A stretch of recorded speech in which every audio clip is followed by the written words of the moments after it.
Cal didn't expect to fall in love on a frozen moon, but watching Lyriel laugh over a crooked snowman ruined him completely. Keep listening. By the time the snowman melts, their quiet game in the snow will have changed 2 worlds. The wind over Karthus 9 sang in thin, icy threads, combing the snowfields into ripples that glittered under the pale twin suns. Dropships rested on the horizon like patient metal beetles, their hulls steaming in the cold. The expedition camp crouched between jagged ice ridges, all steel angles and heat vents, stubborn proof that humans were ridiculous enough to colonize anywhere. Cal Riven flexed his gloved fingers and watched his own breath fog inside the visor of his environmental suit. The readouts on his wristband blinked a steady green. Vital signs good, temperature survivable, emotional state quietly unraveling. Because Lyriel was smiling. She knelt in the snow a few meters away, cloak pooled around her like spilled moonlight. Her long silver-white hair fell forward as she cupped a handful of powder, purple fingers bare against the cold without so much as a flinch. Her skin, a cool violet tinted deeper at her cheeks, seemed to drink in the reflected light. The tiny crystals caught in her lashes sparkled when she looked up at him. "Explain again," she said, head tilted, voice wrapped in that lyrical accent that still made his chest feel inconveniently tight. "You shaped the frozen water into a man?" "A snowman," Cal corrected, trudging toward her, servos humming softly in his suit joints. "Not anatomically accurate, more symbolic. It's a game, a tradition, it's fun." Her eyes, pale, luminous blue with a ring of silver, narrowed thoughtfully. Humans shape the weather's waste into replicas of themselves and then watch as they melt and die. Cal paused. "When you put it that way, it sounds a lot darker than it is." A small, startled laugh escaped her, like she hadn't meant to let it out. That sound was why he'd volunteered to stay planetside while the rest of the diplomatic team attended the summit in orbit. That laugh, and the way she'd stared out across the snowfields yesterday and whispered that she had never played outside. He was going to fix that, even if he had to explain snowmen to an alien princess who thought frostbite sounded like a political maneuver. He dropped to one knee beside her, the cold seeping through the suit's reinforced plating as he shoved his gloves into the snow. The powder squeaked under the pressure. Perfect packing conditions. Somewhere beyond the ridge, the hum of a power generator blended with the distant roar of subterranean vents. But here in their little hollow, it felt almost private. "Okay," Cal said.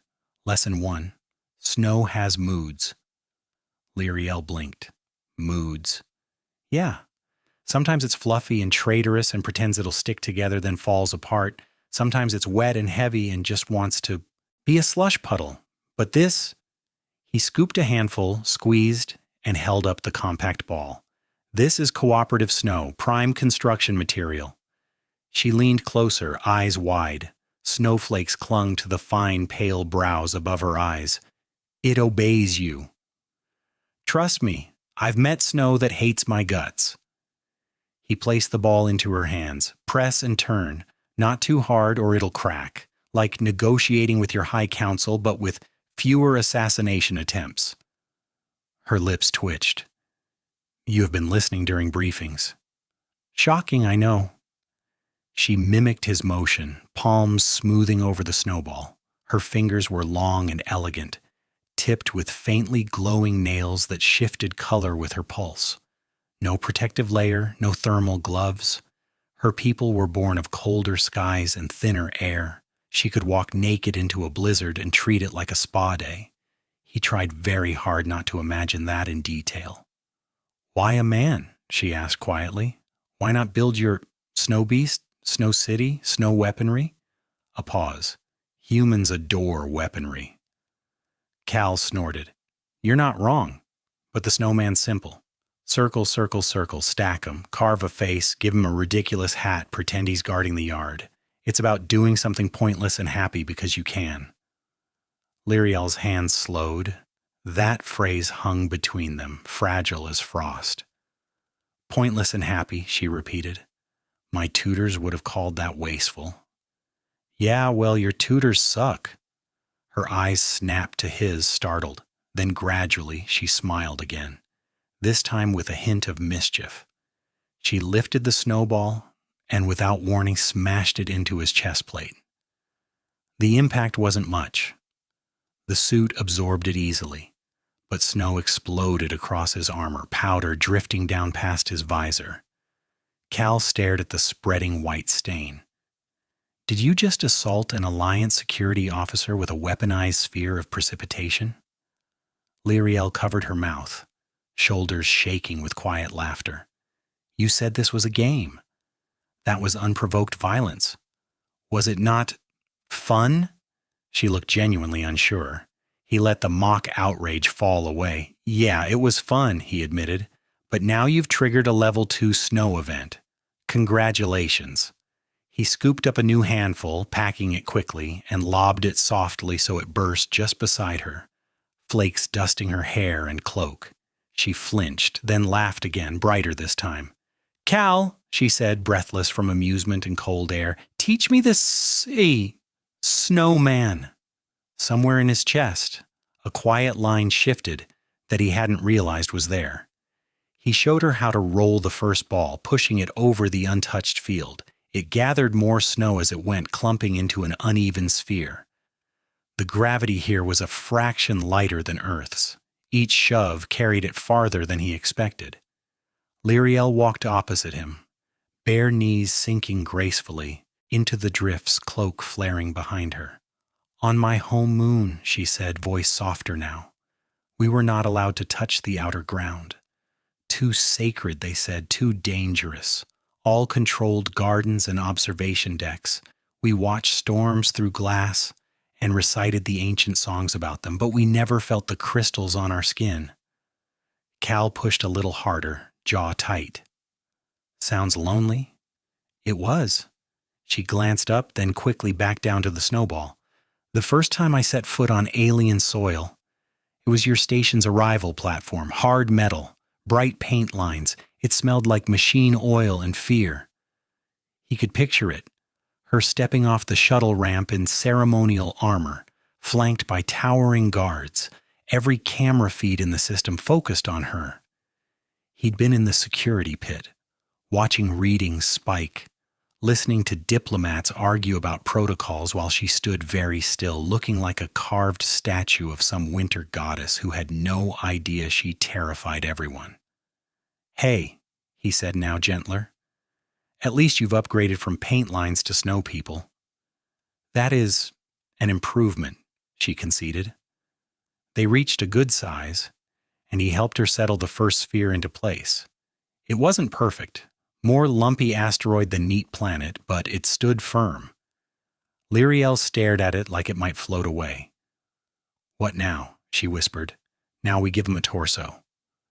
Cal started a second ball, smaller than the first. His muscles warmed with the effort, suit compensators adjusting as he shoved it along. A few meters away, one of the hovering drones paused to observe, camera iris whirring. No doubt someone up in orbit was recording this for a cultural report. Let them watch, he thought. Let them see the scariest woman in the system laughing in the snow. A sharp crack sounded from the ridge above. Cal's head snapped up, visor polarizing instinctively. The HUD painted a brief flare of motion, a slab of compacted ice shifting along a fault line. Lyriel followed his gaze, eyes narrowing. Avalanche? Minor slide, he said after a beat, reading the data. Nothing headed our way. The terrain team flagged this valley as stable. We're good. Your confidence in good is unreliable, she said dryly. Harsh, but fair. His pulse slowed as the warning icon faded. The snow settled again, the brief tension folding back into the quiet weight of the sky. Tell you what, you can stand between me and the ice. You'd win. I usually do, she said with regal simplicity that should have sounded arrogant but somehow didn't. They lifted the second sphere together. Cal braced his boots, locking the suit's ankles, while Lyriel slid her hands under the snowball's sides. Heat seeped faintly through the layers of his gloves where they brushed her fingers. For a moment, the whole universe narrowed to the shared effort of lifting, balancing, adjusting. Higher, she murmured. On. 3, he said.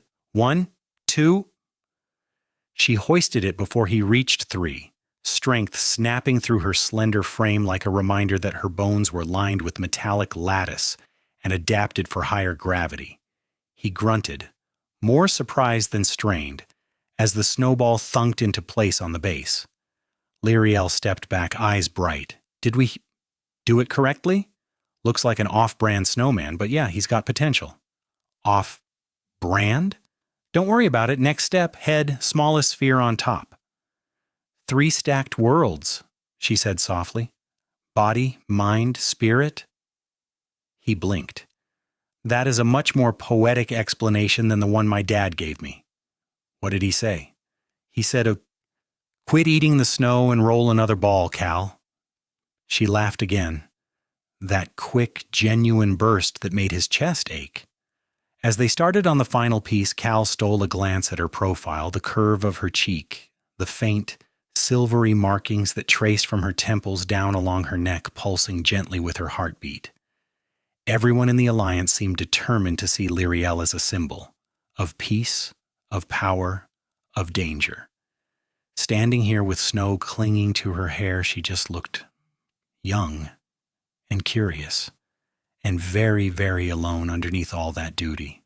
He rolled the thought around like a snowball, packing it tighter. Maybe he decided today didn't have to be about treaties or surveillance drones or whether their 2 species could share the same stars without tearing each other apart. Maybe today could just be about building something small and pointless and happy together, in a valley that would remember only footprints and melted shapes. Cal? Lyriel's voice drew him back. When it melts, she asked quietly, does that ruin the game? He shook his head. Nah, that's part of it. You build knowing it won't last. Makes it special. Ephemeral, she murmured, tasting the word. We do not cherish such things where I am from. We build to endure, to dominate. How's that working out for you? He asked, raising a brow. Her answer was a small, tired smile that didn't reach her eyes. The comm in his ear crackled with an unexpected priority ping. Riven, came the clipped voice of Commander Harrow from orbit. Status check. You and the princess enjoying recess? Cal's jaw tightened. Lyriel's shoulders stiffened the moment she heard Harrow's tone through the open channel. He glanced at the half-finished snowman, then at her. Actually, sir, he said, letting the sarcasm sharpen just a bit. We're in the middle of advanced cross-cultural training. There was a pause on the line. Explain, Harrow said. Cal smiled slowly, eyes still on Lyriel as she watched him, waiting to see whose side he chose. Cal kept his gaze on Lyriel, but his voice went cool. We're constructing a temporary cultural effigy in a low-risk environment to explore shared, non-military traditions, he said. Technical term is Snowman. I can send a diagram if command needs visual aids. Lyriel's eyes widened, a tiny spark of delighted shock at his insubordination. On the channel, Harrow's sigh was pure metal fatigue. You're hilarious, Riven. Remember, you're guarding the primary signatory of the Varan Compact, not hosting a field trip. Yes, sir, Cal said, unrepentant. Her Highness is stable. My vitals are stable. Valley's clear. We'll return to camp at 1600. Another pause. Cal imagined the commander pinching the bridge of his nose in orbit. Fine. Keep your sensors up. We're picking up minor thermal anomalies under the East Ridge. Could be nothing. Could be scavenger drones. I don't want any surprises. Copy that, Cal said. We'll keep it boring down here. The princess's safety is not boring, Harrow snapped. Cal muted his mic before he answered what he thought about that. The channel clicked off. Lyriel tilted her head. You defied your superior. I mildly inconvenienced him, Cal said. There's a difference. Besides, if I dragged you back to camp every time Harrow got nervous, you'd never touch snow again. She studied him for a beat longer, as if reassessing some internal file. You risk censure for this game. It's not just a game, he said, hands returning to the half-formed head of the snowman. It's proof. Proof of what? That you're allowed to be something other than a symbol. Her expression folded. Surprise, confusion, a flash of pain. He pretended not to notice, smoothing the snow. She stepped closer, so near that his HUD briefly recalibrated her outline as a proximity hazard. What are your people seeing up there? She asked, right now. Cal glanced reflexively at one of the observation drones humming politely above them. A security feed, pulse readings, weather data, and what I hope is a very flattering angle of my jawline. And of me? Lyriel's voice went softer. What do they see? Their most important diplomatic asset, he said honestly. The woman whose signature keeps their colonists from getting glassed out of orbit. The alien they're terrified of upsetting. She looked away, jaw tightening. Exactly, an asset, a risk, a weapon pointed in an uncertain direction. Her fingers dug into the snow at her feet. Crystals squealed under the pressure. No one in that orbiting metal box will write, "Today, the weapon learned how to play." He hesitated, then bumped her shoulder with his armored one, gentle. "That's okay," he said. "I'm here, and I saw it. Counts more than a report." Her eyes flicked back up. Something in her gaze had turned intent, blazing sharper than any reflected sun. "And what do you write, human?" she asked. "In your own, what did you call it, reports?" "Journals," he said, "and I don't write them anymore. Last one ended with me deciding never to take another diplomatic assignment." "Then why are you here?" she demanded.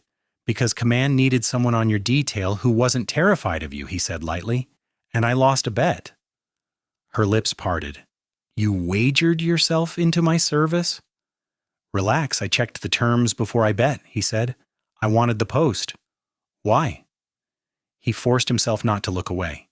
"Because you walked off that shuttle like you were carved out of a glacier and nobody saw how white your knuckles were." She went very still. "I was monitoring your vitals," he said quietly. "Remember? Heart rate spiking, respiration shallow, skin conductivity off the charts. You looked like you could crush a gunship with your mind, but everything in your body said you were cornered." Lyriel's breath fogged the air between them. "And you decided, what exactly?" "That somebody should stand beside you who cared how you were feeling," he said, "not just what you could do." For a heartbeat, the drifting flakes seemed to pause around them. A faint tremor rolled under his boots, subtle but distinct. Both their heads snapped up in the same instant. Cal's HUD blazed with a yellow alert, subsurface shift, east ridge. Harrow's warning echoed in his memory. Lyriel's pupils narrowed, rings of silver contracting. "Is that your minor slide again?" He checked the readings. The anomaly was deeper this time, a pulse of heat buried under the ice like a heartbeat. "Seismic activity," he said, "could be natural. Could be someone playing with a drill they shouldn't be." "Your people?" He frowned. "No scheduled operations that close. Harrow would have mentioned it. Might be locals." "There are no locals," she said sharply. "This moon was uninhabited until your surveyors arrived." The tremor faded. The snowman remained upright, as if offended by the interruption. Cal exhaled slowly. "Whatever it is, it's not currently rushing us with teeth. So I vote we log it, keep our helmets on, and continue teaching you the ancient human art of recreational frost sculpture. You would remain in a potentially unstable valley to complete a ritual of pointless joy," she said. "Yeah," he said. "I would." She studied him for a long, unreadable moment. Then she crouched, began shaping the snowhead again with careful, deliberate motions. "Then teach me faster." They finished the smaller sphere together, fitting it atop the torso. Lyriel's precision smoothed the seams until the three stacked forms almost looked intentional. "It needs a face," she decided. "Correct." Cal scanned the ground. We're short on classic supplies. No coal, no carrot, no spare scarf, but I come prepared. He dug into a side pouch and extracted 2 small lens covers and a ration bar wrapper. Eyes and mouth. Sort of. This is disrespectful to your food, she said, watching as he pressed the wrapper into a lopsided smile. This is honoring my food, Cal countered. It will always be remembered as part of Ambassador Frosty here. Ambassador Frosty? Working title. She stepped around to the front, considering the snowman with all the gravity of a council session. Then, with great solemnity, she lifted both hands and traced a series of delicate sigils on its chest, fingers glowing faintly where they contacted the snow. Cal's suit sensors flared, a whisper of low-level energy, harmless but unfamiliar. Should I be concerned that you're enchanting my snowman? It is not enchantment, she said. It is a blessing. On my moons, statues raised to honor the dead are marked with the sigil of remembered joy. It means they will not be forgotten. He swallowed. The snow whiteness around them suddenly felt less empty. That's heavy for our guy here. You said he will die when the suns rise higher, she replied. It seems cruel to let him vanish without witness. You really don't do anything halfway, do you? A faint flush darkened the purple of her cheeks. I do not understand halfway. Yeah, he murmured. That tracks. A small gust of wind caught one of the hovering drones, spinning it in place. It overcorrected, dipped too low, and smacked straight into the snowman's side. The upper spheres wobbled, skidded, and slid neatly off. Ambassador Frosty's head plopped into the snow at Lyriel's feet. She gasped, a raw, childlike sound, and dropped to her knees. No, no, no, she muttered, grabbing at the tumbling pieces. We just completed you. Cal laughed, then forced it down when he saw her face. Hey, easy, nobody died. The drone's an idiot, that's all. She clutched the dislodged head to her chest as if it might stop breathing. You said this was pointless and happy. He did not endure even one cycle. That is insult, not joy. He slid down beside her, armor creaking. Carefully, he covered her hands with his gloved ones, steadying the snowball. It was cold enough that the edges had already begun to soften under her body heat. Lyriel, he said quietly, the point isn't how long he stands. It's that we can build him again. And again. The memory isn't in the snow. It's in... He tapped the side of his helmet, here, and in there. He nodded to her. She stared at him, breathing sharp little clouds. Slowly, his words seemed to sink in. Her grip loosened. You rebuild your dead, she whispered, in new shapes. That's one way to put it. She lowered the snowball back to the ground. Very well, she said, determination smoothing her features. We rebuild higher, stronger, harder to destroy. There's the Varan strategic doctrine I know and tolerate. This time she rolled the base herself. Strength and precision turned the snow into a near-perfect sphere. Cal helped guide it into position, but mostly tried not to get run over. They stacked the second and third spheres with improved technique, compacting the snow firmly at each join. Lyriel's blessing sigil went on last, drawn even more carefully than before. The wind gentled. The suns shifted, throwing long shadows across the valley, 2 tall, 1 smaller, all side by side. Lyriel stood back, squared her shoulders, and regarded their creation. Then, quite unexpectedly, she smiled in a way Cal had never seen, open, wide, teeth flashing in genuine pride. He lives, she declared. He stands, Cal corrected, grinning. Living is a stretch. He stands because we made him, she insisted. That is a kind of life. He couldn't argue with that. His wristband beeped, a private ping this time, not the harsh bark of a command channel. He flipped the display open. A text-only message from Harrow scrolled across his HUD. Thermal spikes in your sector confirmed artificial. Possible hostile probes. Return with asset now. Below it, a live feed attached, ghostly heat signatures blooming slowly beneath the east ridge like something waking up under the ice. Lyriel saw his expression change. The smile faded from her mouth, though not from her eyes, as if some part of her refused to let it go yet. "What is it?" she asked. He hesitated, then turned the display so she could see. "Looks like our recess might be over," he said.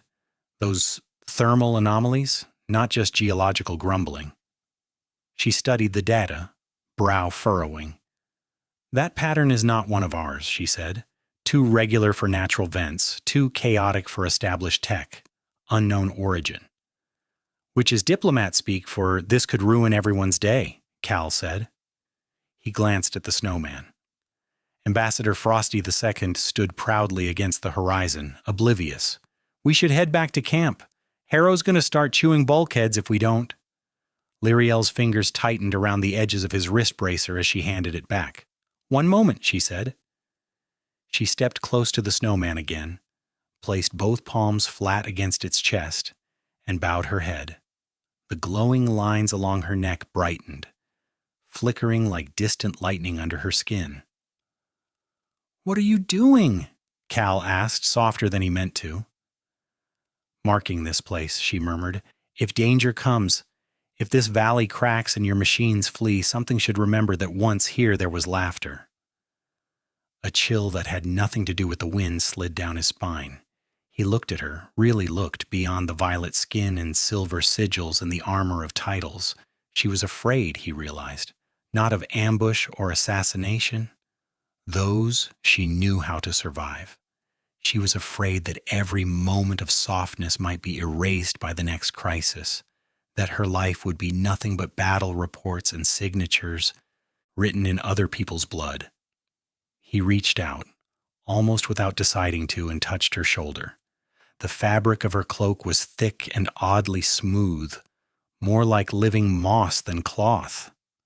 "I'll remember," he said. "Even if the valley goes, even if the snowman does a faceplant in the next gust, you have my word." She lifted her head. Whatever she saw in his face seemed to steady her.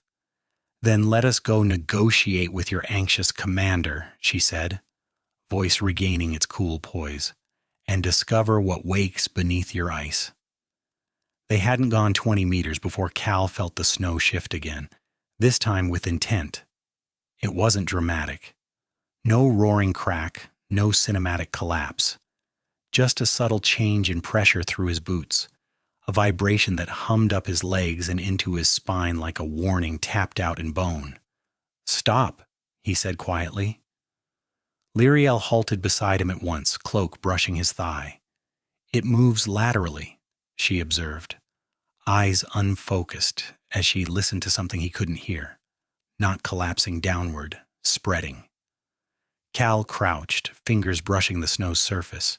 His suit translated the data into numbers he trusted more than instinct. Temperature spike, heat dispersal pattern inconsistent with vents. Whatever was under there was sending feelers, probing. "Not a drill," he muttered. "Not geological. That's equipment." "Yours?" she asked. "No, we don't roll stealth rigs under diplomatic snowmen." Her mouth curved faintly despite herself.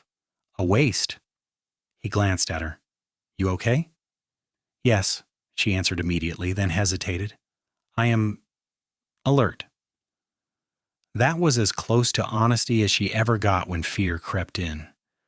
The snowman behind them creaked. Both of them turned. For a split second, Cal's heart kicked hard enough to rattle his ribs. Then he saw it was only the head shifting slightly as the sun warmed one side unevenly. The lopsided smile sagged. Lyriel watched it in silence. "Even symbols are unstable," she said. "Everything built in peace relies on conditions staying kind." Cal straightened. "Which is why someone's always got to stand watch." He tapped a command into his wristband. The nearest drone slid closer, projecting a low-profile terrain scan in a curtained cone ahead of them. The ice beneath flickered with false color shadows. Blue, slate, then a sickly amber pulse deep below the east ridge. Lyriel inhaled sharply. "Those shapes," she said. "I was taught about machines that burrow like that. Autonomous scavengers, old war tech, designed to wake when they detect surface activity." Cal grimaced. "Of course they are. They are indiscriminate," she continued, posture subtly shifting. "Less princess, more predator. They strip settlements for parts. Flesh is incidental. Good thing I'm wearing half a tank," he said. "And you're, terrifyingly capable." She gave him a look. "You reduce threat to humor." "Habit," he said, "keeps the panic from filing paperwork." The ground trembled again. This time the snow hissed as fine cracks traced outward like spider webs. Cal swept an arm around Lyriel, guiding her back. "Okay, time to go. Camp's a click west. We move light and steady." "I will not run," she said evenly. "Wasn't planning on it," he replied. "But I'm planning on being somewhere else when that decides to say hello." They moved together across the drift, not fast, not slow, measured. Cal kept himself half a step between her and the ridge without dramatizing it. She noticed anyway. "You position yourself as shield," she said. "Part of the service," he said. "Union rules." She considered that. "On my worlds, shields are not people. They are built things intended to break." "Yeah," he said. "We get complaints about that." Another tremor rippled up, stronger. The ice ahead bulged, snow sloughing away as something blunt pressed from below. Lyriel stopped suddenly. "Wait. Listen," she said, one hand closing gently but firmly around his forearm. Against his better judgment, he did. And in the brief quiet between wind gusts, he heard it too, not through sensors or readings, but faintly, through the ground itself. A mechanical whine throttling up. Seeking. "They will surface soon," she said. 2, possibly 3 units. Cal exhaled. "We don't like those odds." Her gaze flicked to the snowman's position behind them, then to the wide valley stretching beyond, open and blindingly white. "What if they surface closer to camp?" she asked. "Then Harrow earns his ulcers." "What if they lock onto your structures? Your heat? Your people?" Cal's jaw tightened. The scavengers wouldn't care about diplomatic status or fragile truces. They'd strip power lines, hull plating, life support relays, anything warm and metallic. Lyriel's grip on his arm tightened. "Then we must change where they wake." He met her eyes. "That sounds like a plan that includes danger." "Yes," she said calmly, "but it distributes it differently." She turned away from camp, back toward the snowman and the ridge. "Lyriel," Cal said sharply, "that ridge is where they're coming up." "And that," she replied, "is still farther from your camp than where we stand." The realization hit him like cold water. "You want to draw them out here." "I want them awake on empty snow," she said, "not near your machines, not near your people." Cal ran probabilities in his head faster than his HUD could. Her plan made tactical sense. It also put them directly in the line of whatever decided to crawl out. "And how?" he asked carefully. "Do you intend to get their attention?" Lyriel didn't answer right away. Instead, she walked back toward the snowman with unhurried purpose, cloak snapping lightly in the wind. Cal swore under his breath and followed. She stopped beside Ambassador Frosty and placed one hand against the compacted snow and closed her eyes. The sigils along her neck brightened. Slow, rhythmic pulses like a beacon coming online. "Lyriel," Cal said, keeping his voice low and steady despite the sudden spike in his heart rate. "Tell me what you're doing. Preferably before something under the ice mistakes us for lunch." "My people carry dormant signaling patterns," she said without opening her eyes. "Echoes of ancient war-era broadcasts. Most are never used. They are unpleasant." "Unpleasant how?" "They announce prey," she said simply. His blood went cold. "You turn that on and everything in range wakes up angry." "Yes," she said, "including what sleeps beneath this ridge." Cal moved closer, lowering his voice. Then turn it off. We'll call orbital support. Harrow's itching to show off. By the time orbital approval cycles, she said softly, those machines will already be moving toward heat, toward life. You taught me today that humans build knowing the things they love melt. She opened her eyes and looked at him fully. I am learning, she said, how you choose what is worth losing.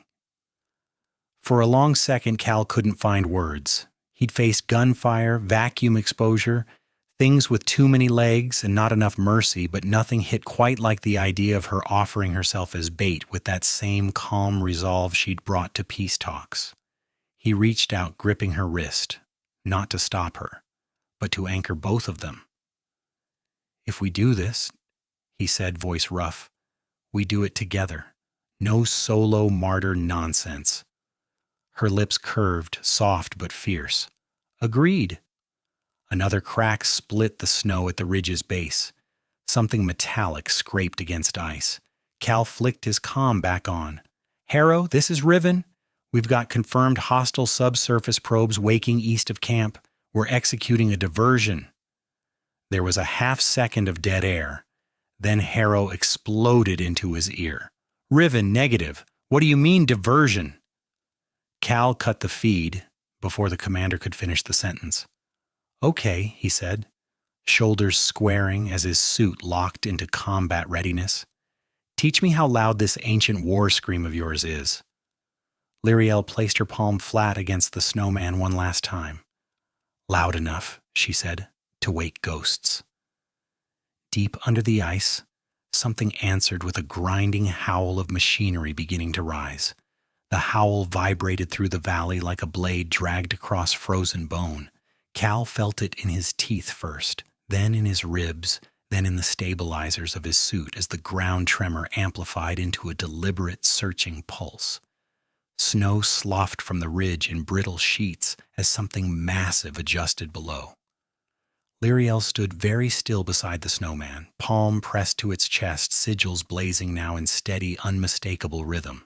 The air around her hummed, not loud but dense, the way silence feels before a storm commits. Signals live, she said. Her voice was calm. Too calm. Cal stepped closer, shoulders angling toward the ridge, one hand hovering near the magnetic clamp of his rifle. You okay? It is unpleasant, she admitted. The broadcast resonates through neural memory. It tells machines that prey is present, soft, valuable. That's a hell of a thing to carry around, he said, just in case. My people built many hells, she replied. We feared needing them again. The ice broke. Not explosively, methodically. A circular segment collapsed inward, snow pouring down as metal surfaced with a grinding, insectile patience. A segmented hull clawed free, dark and pitted, heat glowing faintly through vents along its sides. Then another, and another. 3, Cal muttered, counting. Confirmed, big ones. The machines didn't rush. They hesitated, antennae uncoiling, sensors sweeping. One of them angled its body toward Lyriel immediately, its head unit rotating with disturbing focus. They hear me, she said, that they are pleased. That makes one of us. Cal triggered his suit's external speakers. Harrow, we've got 3 scavenger-class units surfaced at Grid E7. They're sniffing hard. I told you not. Harrow's voice cracked over the channel, then steadied. Orbital response is spinning up. You need to disengage now. Cal watched the nearest machine shift its weight, claws sliding through ice as it began to advance, slow, heavy, unstoppable. Negative, Cal said. If we pull back, they track the signal straight to camp. A pause, then quieter. Riven, don't be a hero. Cal glanced at Lyriel. Her jaw was set, eyes luminous, body humming with restrained power.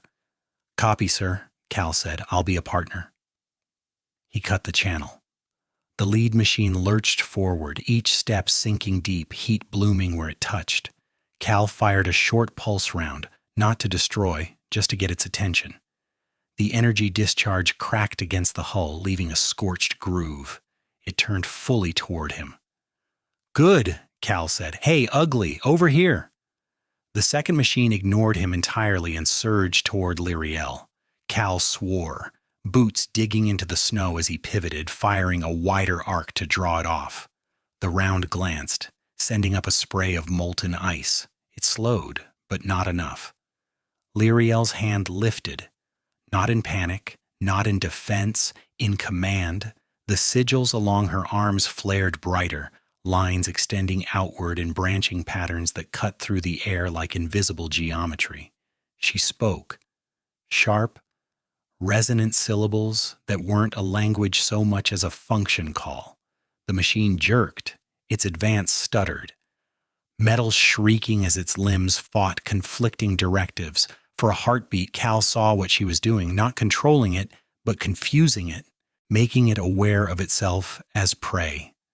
"That's new," he breathed, her teeth clenched. "I can disrupt their targeting heuristics briefly." "How brief is briefly?" "Seconds. Then we make them count," Cal charged. Every instinct he had screamed against moving toward the monster, but humans were stubborn like that.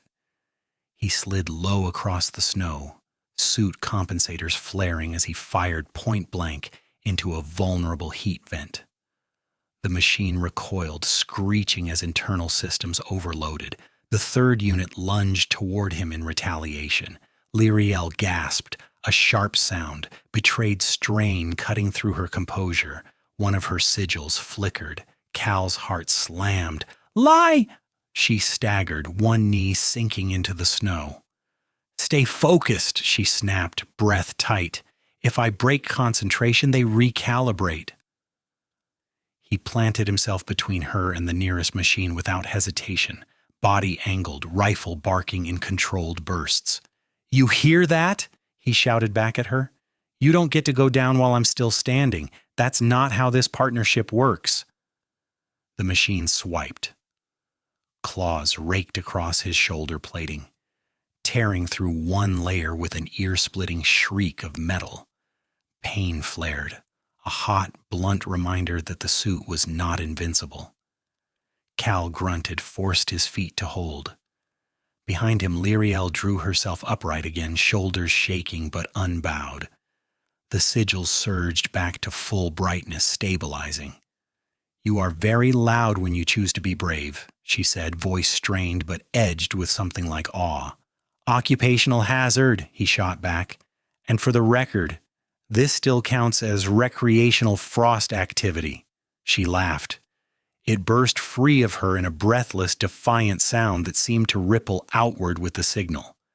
The lead machine hesitated again, its sensors overwhelmed by conflicting inputs. Heat from Cal, signal from Lyriel, cold from everything else. Confusion fractured its advance.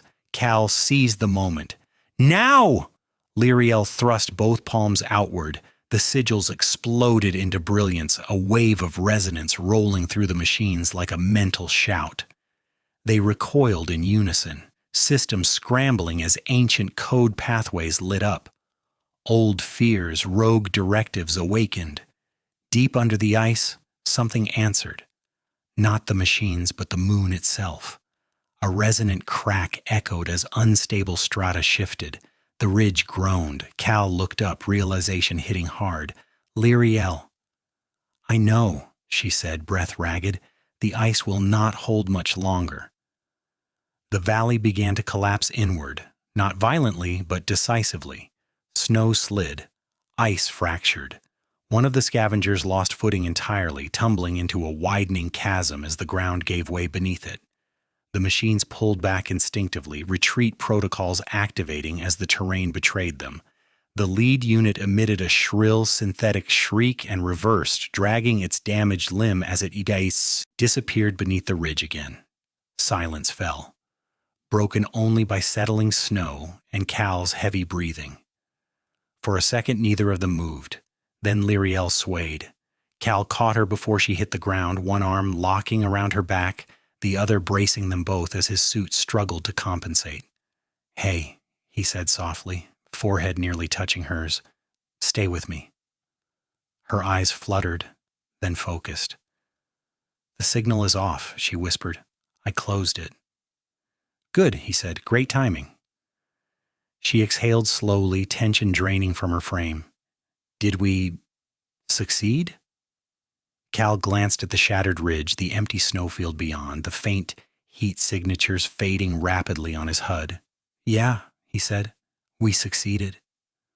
Her gaze drifted past his shoulder to the Snowman. Ambassador Frosty II leaned slightly now, base undermined by the shifting ice, smile crooked but intact. Lyriel smiled weakly against Cal's chest. He endured longer than expected.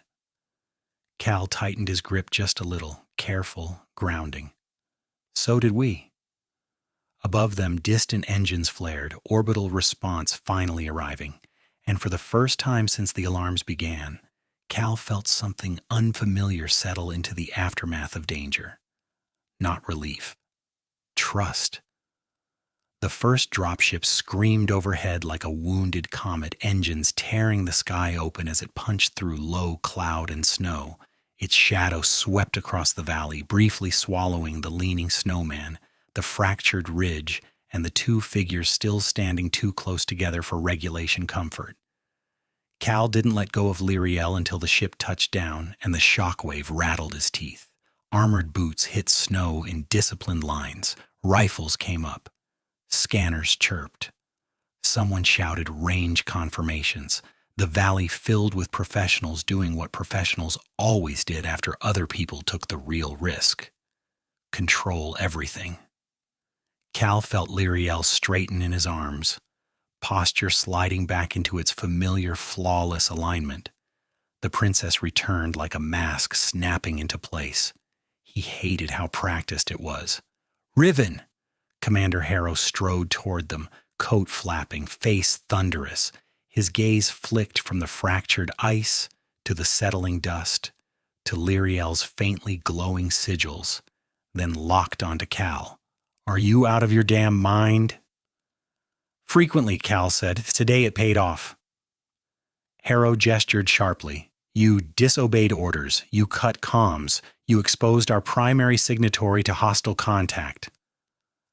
Lyriel stepped forward before Cal could answer, voice cold and resonant. "You will lower your tone." Every rifle faltered, just a hair. Harrow blinked, then inclined his head stiffly. "Your Highness, forgive."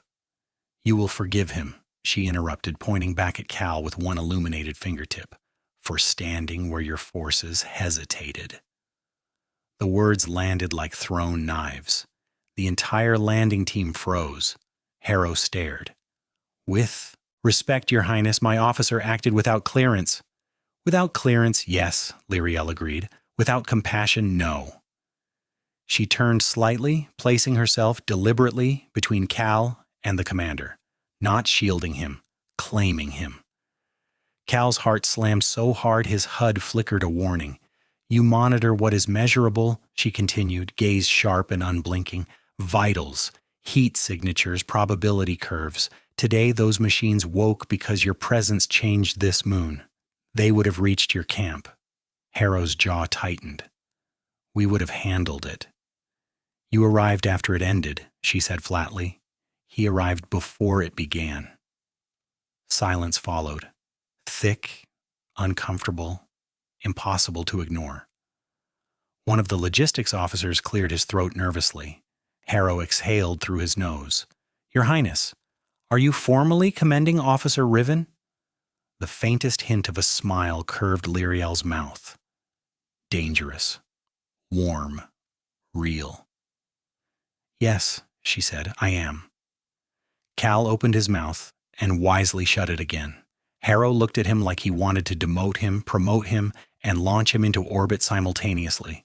"Riven," he said tightly, "you get one miracle per career. Don't make a habit of this." "Understood, sir," Cal replied. "I hate repetition." The commander turned away, barking orders. Cleanup drones moved in. Engineers scanned the ridge. Soldiers fanned outward, reclaiming the valley inch by inch until it belonged to policy again. The moment passed, and with it, Some invisible line Cal hadn't known he was crossing. Lyriel's shoulders sagged once they were alone again, the glow of her markings fading to their resting sheen. I did not intend to speak so publicly, she admitted. Cal tilted his helmet back, revealing his grin. You kidding? That was inspirational. 10 out of 10. I felt very seen. She glanced up at him, studying his uncovered face. The wind-roughened skin, the faint crease at the corner of his eye where worry liked to live. You risked much today, she said softly, for something you called pointless. He followed her gaze back to the snowman, now flanked by yellow hazard markers and very confused technicians. Not pointless, he corrected, just human. She considered that. On my worlds, she said slowly, we honor those who alter fate not with statues but with bonds. Cal felt the words settle into his bones. Bonds. Yes, her voice lowered. Recognized, reciprocal, binding. Cal's wristband buzzed, once discreetly, a text only, origin, Varan diplomatic oversight, issuing temporary cultural liaison status, Call Riven authorized proximity, direct. Cal stared, then looked up at her. Did you just, I may have reframed your role? Lyriel said carefully. You are now officially my human. He barked a laugh before he could stop himself. Wow, people usually buy dinner first. Her lips twitched. You fed me snow. I believe your customs were satisfied. He sobered, tone gentler. Lyriel, this means things, politics, expectations. Yes, she said, which is why I chose it. The weight of that choice pressed down, heavy as ice, sharp as truth. She wasn't flirting. She was aligning power, trust, future, and she was doing it with him. Cal inhaled slowly, then nodded once. Then here's the deal, he said. I'll stand where you stand. I'll listen when you talk. And when the galaxy decides to freak out, I'll help you build another snowman somewhere worse. Her laughter this time was quiet, but it stayed. Above them, the twin suns shifted, light warming the valley just enough for the snowman's smile to soften at the edges. It was beginning to melt. Because of restraint, she replied, I chose not to let them see what else I carry. Cal studied her profile. The glow along her skin hadn't fully faded since the signal. Something deeper had woken and stayed awake. What else do you carry? He asked carefully. She hesitated. Promise me, she said, voice low, that if I speak plainly, you will not attempt to fix me. He snorted softly. I don't fix people. I provide moral support and poorly timed jokes. That may suffice. She turned to face him fully, ignoring the watchful distance of soldiers. My species was shaped by cycles of conquest, she said. Long before treaties, before words like compact, we learned that survival depended on emotional distance, attachment drew predators, warmth invited slaughter. Cal didn't interrupt. He felt the story settle into him, heavy and delicate. So we trained ourselves to close, she continued, to lock pieces away. Signals like the one I used are remnants of that era. They were meant to be activated without feeling, without consequence. And today? Cal asked quietly. Today, she said, eyes flicking to the melting snowman, I felt it. Her voice wavered, just barely. When the machine turned toward me, she said, I did not fear destruction. I feared that you would move between us, that you would be hurt because I was open. Cal's jaw tightened. Lyriel? That fear is not acceptable in my culture, she said sharply. It compromises decision-making. It creates bias. And, he prompted, and, she finished, I did not regret it. Something in the air between them shifted, subtle, seismic, the kind of shift you didn't see on sensors until it buckled a future. Cal took a slow step closer. Where I'm from, he said gently, fear that someone might get hurt because you care isn't weakness. It's the price of being alive. She searched his face as if looking for proof. Creases, doubt, judgment, she found none. Harrow reappeared at the edge of the shield perimeter, expression unreadable. "Your Highness," he said, formal now. "Orbital wants an update. They're concerned about escalation." "Escalation has already happened," Lyriel replied. "You are simply late to experiencing it." Harrow winced. Cal almost felt bad. "Nevertheless," the commander said, "we need assurances. If those scavengers regroup, if more tech wakes beneath the ice—" "They will not," Lyriel said. Certainty threaded her voice, not arrogance, knowledge. Harrow's brow furrowed. "How can you be sure?" She placed her palm against the snow at her feet. For a breath, nothing happened. Then a faint echo rippled outward, like a deep bell struck underwater. Cal's suit reading spiked and stabilized at once.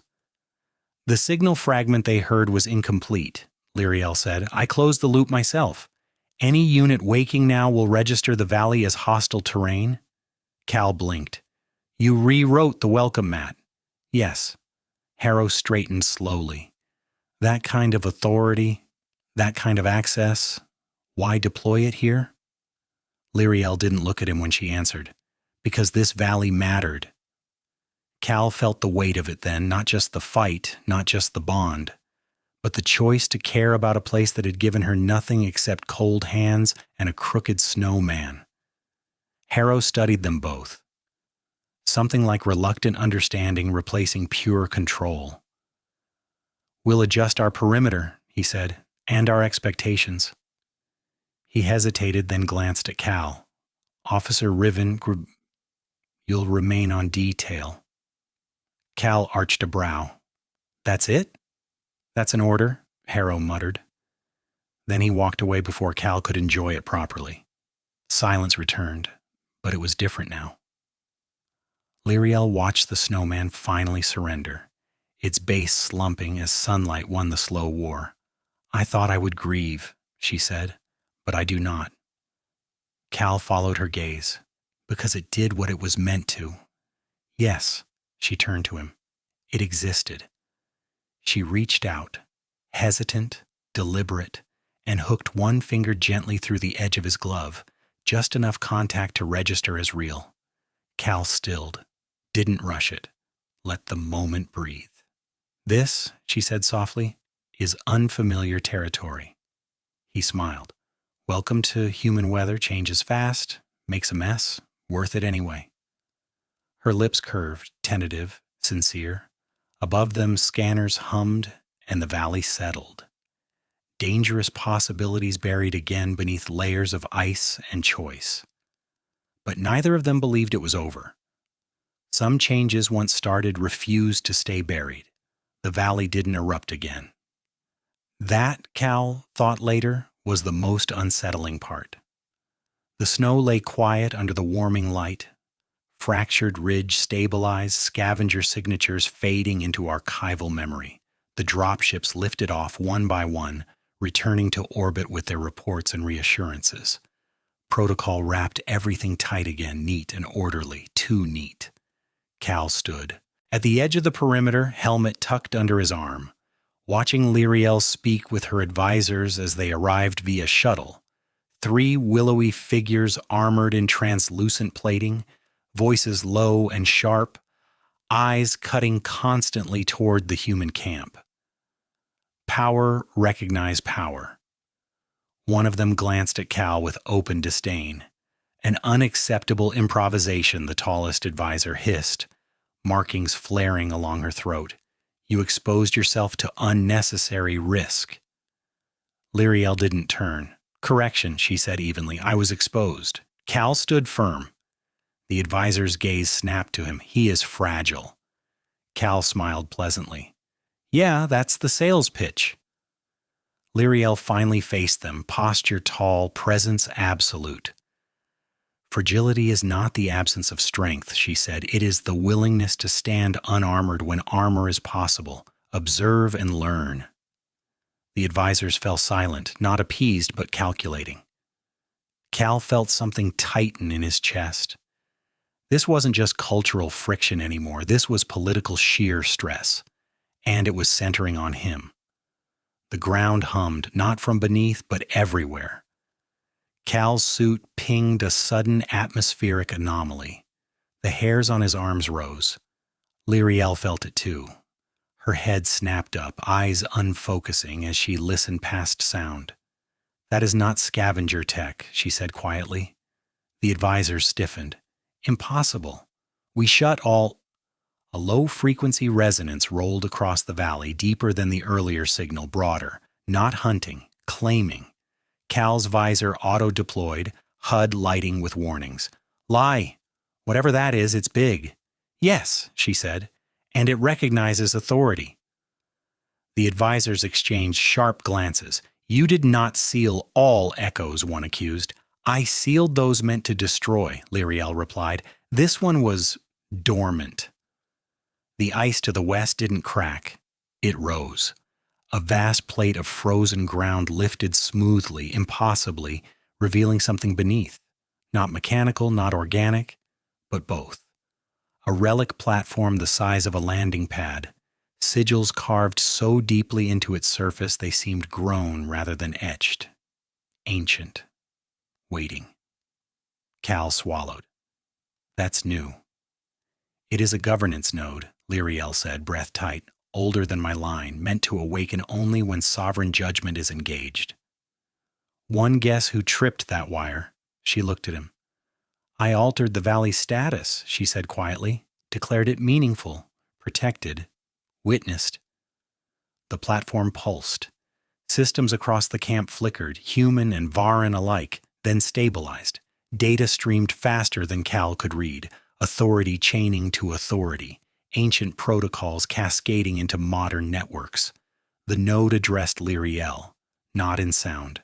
Cal felt it, a pressure like gravity leaning in. Lyriel straightened, eyes blazing silver. "It demands confirmation," she said, "of stewardship." The advisors froze. "Highness, this is forbidden territory." "The node will bind," Lyriel said. "It always does." Cal stepped closer. "Bind how?" Her gaze flicked to him, sharp, searching. "It recognizes shared risk, shared defense, joint claim." Cal's heartbeat thundered. "You're saying because we stood here, because we chose together," she finished, "it may demand both of us." Silence fell thick as snowfall. The node pulsed again, stronger. The advisors backed away instinctively. Cal breathed out slowly, boots crunching as he stepped forward to stand beside Lyriel, shoulder to shoulder. "Well," he said, voice steady despite the universe apparently rearranging itself again, "you already rewrote my job description?" Her eyes softened, just for him. "You do not have to—" "Yes," he said simply, "I do." The node responded at once. Light surged, not blinding but encompassing, washing over them like dawn through water. Cal's suit screamed warnings and then quieted. Systems synchronized, readouts aligned. Lyriel gasped, not in pain but in astonishment. "He is compatible," the node broadcast, not in language but meaning. Cal snorted faintly. "I get that a lot." The advisors stared in horror and awe as sigils flared across the platform, new ones forming in real time. Human geometry interlaced with ancient Varan script, not conquest, not domination, partnership. The node powered down, the ground settled, the light faded, and with it went the sense of being watched, of being tested. Lyriel exhaled slowly, shoulders trembling as the last echoes dissipated. She looked at Cal, really looked, like he'd just stepped out of legend instead of snow. "The valley is now under joint stewardship," she said quietly. "Its status is unique." Cal glanced around. Snow, ice, a slumped snowman marked by hazard tape and old blessings. "Of course it is," he said. We can't go anywhere without escalating reality." Her laughter burst free, soft, incredulous, bright. "You bonded a governance relic over a melted effigy." Hey, he said, Ambassador Frosty had gravitas. Behind them, alarmed voices erupted, human and alien alike, scrambling to recontextualize what had just happened. Lyriel ignored them all. She reached out, this time without hesitation, and took Cal's hand, fully, firmly, fingers threading with practiced certainty. I warned you, she said softly. Some bonds endure. Cal squeezed back, warmth cutting clean through the cold. Good, he said, because I'm terrible at walking away from things that matter.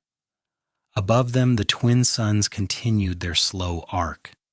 Somewhere under the ice, ancient systems slept again, satisfied. And in the quiet left behind, two worlds adjusted their futures around one very human choice. Authority hated silence. In the hours following the node's awakening, silence spread anyway, thick with calculation, crowded with second thoughts. Emergency channels stayed open, diplomatic packets crisscrossed orbit. Somewhere very far away, committees began to panic in perfect, orderly ways. In the valley, Cal and Lyriel were left alone. Not officially. There were guards no matter where you looked, human, Varan, drones pretending not to hover too close, but no one approached. Orders hadn't caught up with reality yet. No one knew what to do with a joint stewardship accidentally forged over snow and stubbornness. Cal sat on a half-buried supply crate, boots planted in the snow, visor off, breath fogging lazily as adrenaline drained out of him. His hands were still steady. That surprised him. Lyriel stood a few steps away, cloak gathered loosely around her shoulders, watching the suns inch downward. Without the ceremonial plating, without the advisors at her back, she looked lighter. Smaller somehow, not weaker, just unburdened. She folded her arms, then stopped, as if unsure whether she was permitted to ward off the cold. Cal noticed. Of course he did. Here, he said, shrugging out of his outer thermal layer before she could object. He stepped toward her and draped it over her shoulders. Human engineering. Excessively warm. Slightly ridiculous. She accepted it after a brief hesitation, fingers curling into the fabric. It smells like you. That's either comforting or deeply alarming, he said, dealer's choice. Her mouth curved, quiet amusement flickering through lingering exhaustion. It is grounding. They stood like that for a moment, shared warmth bleeding through barriers that suddenly seemed unnecessary. You did not hesitate, she said softly, when the node called. He leaned back against the crate, eyes on the distant ridge. I've hesitated a lot in my life, he said. Usually regretted it. That was not an answer. He smiled faintly. Okay, truth then. You didn't ask me to save you. You asked me to choose. I can live with consequences. I can't live with dodging choices. Lyriel watched him with an intensity that might have unsettled a less stubborn human. This choice binds trajectories, she said. Yours, mine. The Alliance will not see it as romantic. Good, Mar, Cal said lightly. I'm terrible at grand gestures anyway, prefer practical disasters. She laughed. Quiet. Unguarded. Then her expression shifted, turning inward. There is something you should know, she said. Oh, this is never ominous, Cal muttered. She ignored the comment. The node did not awaken because of danger alone. It responded to witnessed compassion. That is exceedingly rare in governance system, on Cal blinked. You're telling me ancient alien bureaucracy runs on vibes? On values, she corrected gently, encoded long before mine forgot them. She turned toward him fully now. Cal Riven, do you understand what your peoples represent to worlds like mine? The loud cousins who won't stop poking mystery button? He guessed. Her smile softened. You represent refusal. You refuse inevitability. You grieve and rebuild. You stand between danger and strangers because your instincts tell you that lives are not abstract. He shrugged. We're bad at accepting the universe as is. Yes, she said quietly. And that frightens empires. Her fingers tightened slightly in the borrowed jacket. I have been feared my entire existence, Rare, she said. For my species, my lineage, my capacity for war. Today was the first time someone looked at me and saw weather, changeable, felt. Cal's chest ached. That's because you are. She met his gaze unfiltered. No title, no calculus. Just a woman standing in the cold on an alien moon, tangled in consequences she chose anyway. This bond, she said, will be challenged. Everything worthwhile is, he replied, and you may be asked to step aside, to return to being merely human. He considered that, then shook his head. Sorry, I already failed at merely. A beat passed, then slowly, deliberately, Lyriel stepped closer. She didn't reach for him. She didn't demand. She simply leaned her forehead against his shoulder, the smallest weight of trust given freely. Cal froze for half a second, then lifted one arm, awkward but careful, and rested his hand against her back. No rush, no claim, just presence. The suns dipped lower, light cooling into deeper blues and violets. Somewhere behind them, the snowman finally surrendered completely, collapsing into a misshapen mound, unremarkable again. Lyriel drew back slightly, still close. It is failing already, she murmured. Cal smiled. Means we get to build something else. She did not pull away, and in the quiet after conflict, after authority, after history rewrote itself just enough, the future paused, watching them decide how to meet it. Night came gently on Carthus 9. The twin suns slipped below the horizon at different speeds, stretching the shadows until the valley turned indigo, then silver. Automated lights rose in the camp behind them, precise and cold. But out here the snow reflected starlight instead, soft, patient, unbothered by what it had been asked to witness that day. Lyriel remained close, her weight still partly against Cal's shoulder. Not leaning this time, standing. I am expected to return to orbit at the next cycle, she said quietly. Cal didn't pretend the words didn't hit. I figured. The advisors will insist, she continued. There will be inquiries, formal objections. At least 3 emergency councils convened over my emotional deviation. A pause. Perhaps 4. 4's ambitious, Cal said. I respect the commitment. Her mouth curved, but the humor slid away quickly. They will argue that proximity is dangerous, that attachment compromises judgment, that what happened here was anomalous. And you think? Cal asked. She turned her head just enough to look up at him. I think anomalies are how futures change. The sentence settled between them, quiet and heavy with possibilities neither pretended to fully understand yet. Her gaze dropped, not to his face, but to his hand, the one resting steady on the small of her back. You should know, she said, voice lower now, more careful, that joint stewardship is not symbolic. The node will require acknowledgement again soon. Cal exhaled slowly. Define soon in a way that doesn't ruin my sleep. Within one standard cycle, she said, on neutral ground, with witnesses. Of course it wants witnesses, he muttered. Nothing important ever happens without an audience. She almost smiled. The node recognizes continuity. It will observe whether what was formed today endures outside crisis. Cal absorbed that. Snowmen didn't endure, choices did. So this isn't over, he said. No, Lyriel replied softly. This is the part where many of my kind retreat, where explanation replaces action. And you? He asked. She lifted her chin slightly. I am very tired of retreat. A soft chime pulsed from her wrist sigil. She stiffened but didn't pull away. My advisors, she said. They are requesting confirmation of departure. Cal nodded once, loosening his arm but not fully withdrawing it. Duty calls. Yes, she said. Then after a beat, but duty can be scheduled. She dismissed the signal with a subtle motion. Cal blinked. You're just going to...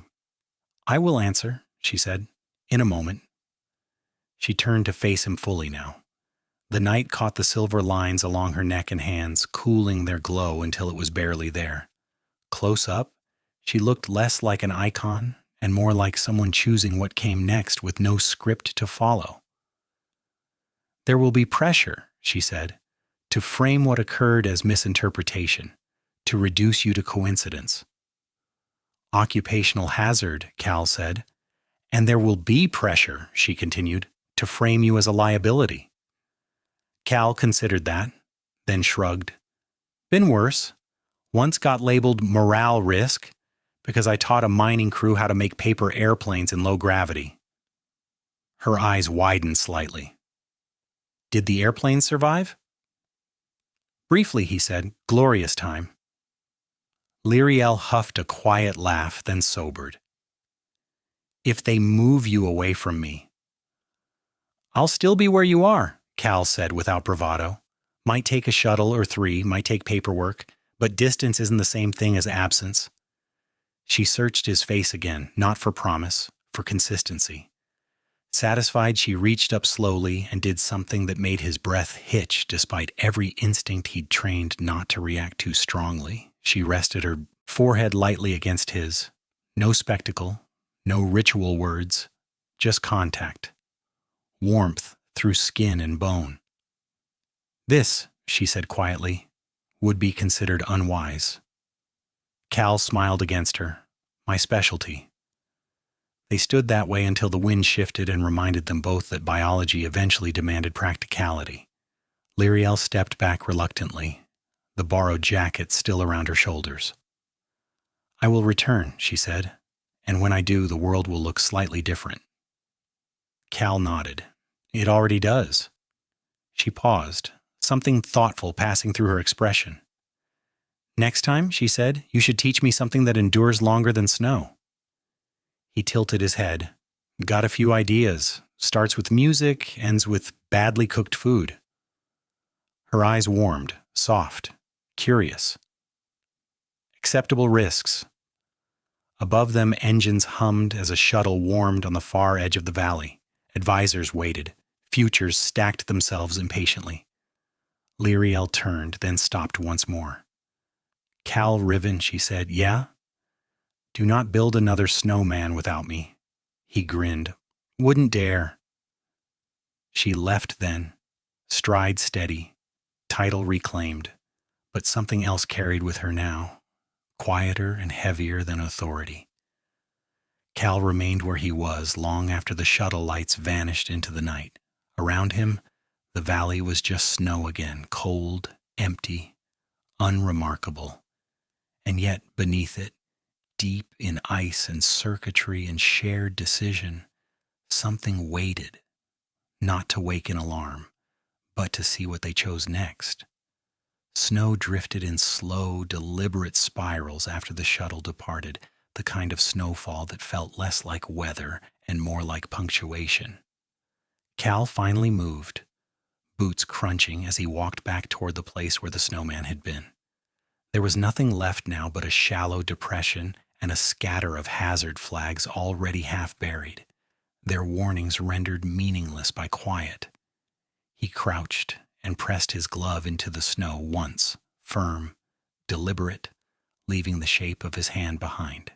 See you, he murmured, not to the valley, not to the node, but to the version of the day when everything had still been undecided.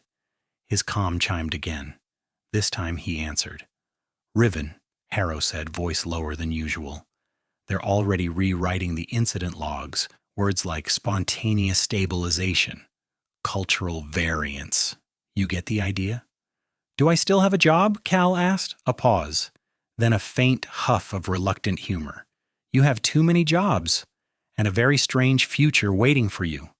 Debrief at 0800? Copy, Cal said. Try not to classify me as a weather event in the meantime. No promises. The channel cut. Cal straightened, looking up at the stars now sharp and endless overhead. Somewhere up there, Lyriel was being wrapped back into titles and strategy, already preparing to push against them from the inside. Somewhere beneath his boots, an ancient system slept again, listening. He adjusted the jacket she'd forgotten to return, pulling it tighter against the cold. It still held the faint warmth of her and the echo of a decision neither of them had walked away from. Tomorrow would bring witnesses, counsels, demands for clean explanations in a universe allergic to messy choices. But none of that existed yet. For now there was only snow and silence and the stubborn human certainty that some things were worth building even when they melted. Next time, Cal thought, we won't start with a snowman. Next time, they'd build something that watched the galaxy back. The end. If this story moved you like the video, subscribe for more HFY and sci-fi romance, and let me know in the comments what tradition a human should teach an alien next.